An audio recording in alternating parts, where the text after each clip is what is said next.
उर्दू है मेरा नाम, उर्दू है मेरा नाम, मसरूं की पहली, मैं मीर की हमराज़, ग़ालिब की सहेली, उर्दू है मेरा नाम। अस्सलामुअलैकुम नाज़रीन, आप देख रहे हैं आपका अपना पसंदीदा चैनल उर्दू लिटरेचर। आप सभी का आपके अपनी पसंदीदा चैनल उर्दू लिटरेचर पर खैर मकदम है। पेश खिदमत है अफसाना इंसाफ की पुलिस का खुलासा। अफसाना इंसाफ की पुलिस प्रेमचंद का अफसानी मजमुआ वारदात में शामिल 10वां अफसाना है। इस अफसाने का आगाज इस जुमले से होता है, सेठ नानकचंद ने आज फिर वही लिफाफा पाया और वही तहरीर देखी तो उनका चेहरा जर्द हो गया।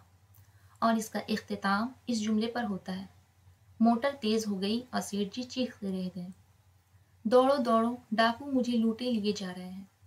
लेकिन वो सारी फरियाद फरियाद सहरा थी। इस अफसाने के कुल 3 हिस्से हैं। निचोड़, इस अफसाने में प्रेमचंद ने एक महाजन सेठ नानकचंद का किस्सा बयान किया है, जिसकी तमाम दौलत डाकू पुलिस की भेस बनाकर लूट ले जाते हैं। खुलासा, इस अफसाने में एक महाजन सेठ नानकचंद का वाकया बयान किया गया है, जो कि सूद पर लोगों को पैसा देता है और उसके बाद उनसे ज़्यादा से ज़्यादा सूद लेता है। कभी कभी तो एक सूद के बदले पूरे ख़ानदान को अपना गुलाम बना लेता है। सेठ नानकचंद बहुत जालिम है, उसके बावजूद वो मजहबी उमूर भी अंजाम देता है। वो एक कस्बे की ज़मीन पर धर्मशाला बनवाना चाहता है, जिसमें सब कुछ दूसरों का होगा मगर नाम उसका होगा। उससे डाकू खत के जरिया 25,000 रुपया मांगते हैं, जिसकी वजह से महाजन और उसकी बीवी बहुत परेशान रहते हैं। और आखिर में महाजन सोचता है कि वो पुलिस को खबर दे, क्योंकि वो सालाना 5,000 टैक्स जमा करता है, जिससे पुलिस और सरकार उसकी हिफाजत करेगी। हालांकि उसकी बीवी महाजन से कहती है कि वो कुछ दिनों के लिए तीर्थ यात्रा के लिए चले जाएं, मगर महाजन तैयार नहीं होता। उसके बाद चौकीदार आकर खबर देता है कि दारोगा जी ने कई कांस्टेबल भेजे हैं। महाजन उनसे मिलता है और वो सब बहाने से महाजन का सारा कीमती सामान अपनी कार में लाद लेते हैं, ये कह कर के ये सब सामान थाने में जमा हो जाएगा, जहां वो सब महफूज रहेगा। जब कांस्टेबल, जो कि असल में डाकू होते हैं, सामान लेकर जाते हैं तो महाजन भी उनके साथ जाता है। मगर रास्ते में हेड कांस्टेबल महाजन से उसके गुज़िश्ता जिंदगी के बारे में पूछता है और जायदाद कमाने के तरीक़ेकार दरियाफ्त करता है।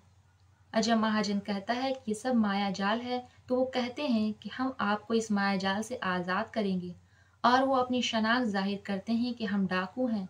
तब महाजन की आंख खुलती है, वो 25,000 देने के लिए तैयार हो जाता है। लेकिन अब क्या हो जब चिड़िया चुग गई खेत। डाकू महाजन को कार से ढकेल देते हैं और सारा सामान लेकर फरार हो जाते हैं, और महाजन फरियाद रसी करता रह जाता है।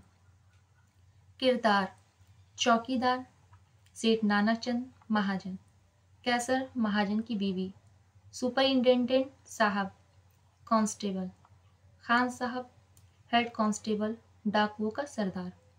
अहम निकात, डाकू महाजन से 25,000 रुपये मांगते हैं। अगर अपनी जान अजीज है तो 25,000 रुपये नकद रामेश्वर के मंदिर के सामने दरख्त के नीचे 8 बजे रात को रख दो।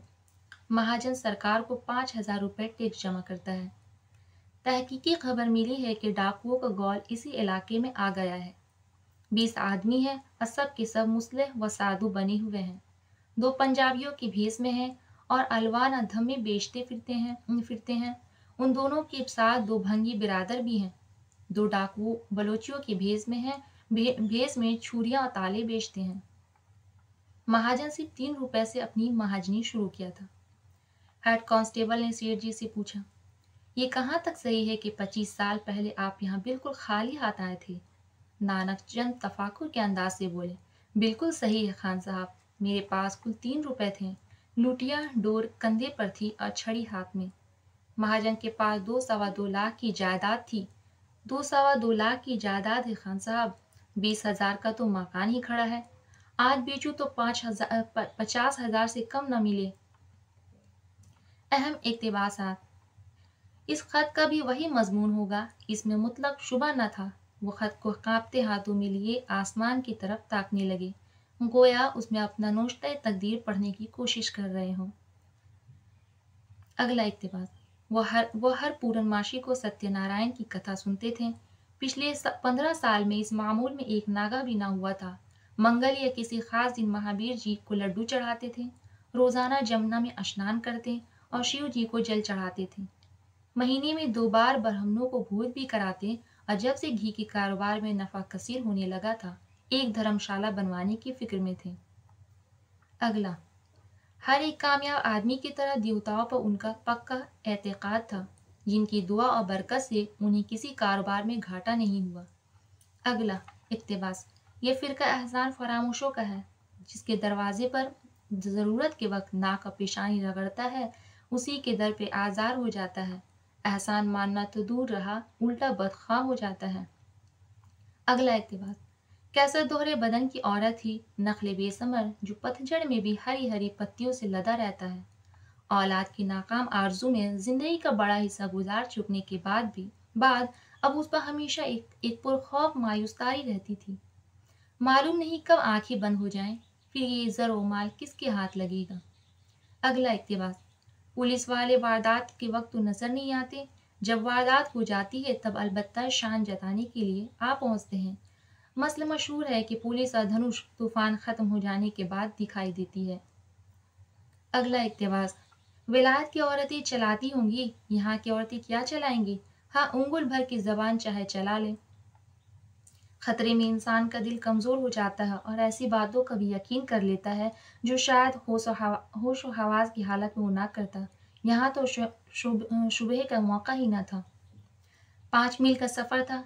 कस्बे से बाहर निकलते ही पहाड़ों की खामोश और औधी बुलंदियां नजर आईं, जिनके दामन में हरा भरा सब्जाजार था, और इस मैदान के बीच सुर्ख बजरी की सड़क सिंदूर भरी मान की तरह निकल गई थी। अगला इक्तिबास। मेरा उसूल है कि असली बचत वही है जो आराम से जिंदगी बसर करने के बाद बच रहे। जब बहुत थोड़ी दौलत थी तब भी मेरा यही उसूल था। आखिर ये दौलत आपको मिली कहाँ से। आढ़त, लेन देन, रहन बै सभी कुछ तो है खान साहब। ये समझ लीजिए कि सुबह से आधी रात तक सर उठाने की फुर्सत नहीं मिलती, सिर्फ खाना खाने अंदर जाता हूँ। अगला इक्तिबास। आप बजा फरमाते हैं, मेहनत के बगैर किसी काम में कामयाबी नहीं होती। आपको अपने हाथ से भी बहुत सा काम करना पड़ता होगा। ये सब तो माया जाल है, जिसमें फंस जाने के बाद फिर निजात नहीं मिलती, मर कर ही गला छोड़ता है। अब धर्मशाला बनवाने का इरादा है, सामान कर लिया है, कोई अच्छी मुहूर्त देख कर हाथ लगा देना है। एक लड़का भी गोद लेना चाहता हूँ, बस फिर भगवान का भजन करूँगा। अगला इक्तिबास। तकदीर में न थी खान साहब, और क्या कहूँ। जिनके घर में भूनी भांग नहीं, उनके यहाँ तो घास फूस की तरह बच्चे निकल आते हैं। जिन्हें भगवान ने खाने को दिया है, वो औलाद के लिए तरस तरस कर रह जाते हैं। अगला इक्तिबास। इसी दौलत के लिए आदमी अपना खून पसीना एक कर देता है खान साहब। दगा, फरेब, बेईमानी और जुल्म सब कुछ इसी के लिए करता है। बेगार अपना ज़मीर बेचे दौलत नहीं मिलती। ऐसी बेशकीमत चीज़ कौन छोड़ सकता है। अगला इक्तिबास। आखिर ये रुपया आपके पास आया कहाँ से। आपने किसी आसामी को 100 रुपये कर्ज दिए, यकीनन उससे कुछ ना कुछ सूद लिया ही होगा। कभी कभी तो 100 के 200, 300, 400 तक उसूल किए होंगे। आपके रुपए ने तो बच्चे दिए नहीं। आसामी की मेहनत के रुपए आपके हाथ लगे। बसा औकात 200-400 रुपए कर्ज देकर आपने पूरे खानदान को अपना गुलाम बना लिया होगा, और उनकी शबाना रोज की मुशक्कत की कमाई आपके हाथ लगी होगी। आप आसामियों से रुपए वसूल करके जमा रख छोड़ते हैं, जबकि सरकार उससे मुल्क का इंतजाम करती है। अदालतें और पुलिस कायम करती हैं कि आप और आपके भाई बाइत्मीनान उन गुरबा का खून चूस सकें। अगर कोई गरीब सरकशी करे और आपका मुंह अपनी रग से हटा देना चाहे, तो सरकार की पुलिस और अदालत और फौज आपकी मदद करे। दरअसल आपने सूद या नफा मालगुजारी की शक्ल में जो कुछ भी पाया है, वो गरीबों की कमाई है, जो आपने उनसे जबरन छीन लिया है, और जो आप ही के लफ्ज़ों में आपके पास बेकार पड़ी हुई है। आपको मसरूक़ा माल घर में रखने का कोई हक नहीं, कोई हक नहीं है। आप उन चीज़ों को पुलिस के हवाले करके घर की राह लीजिए।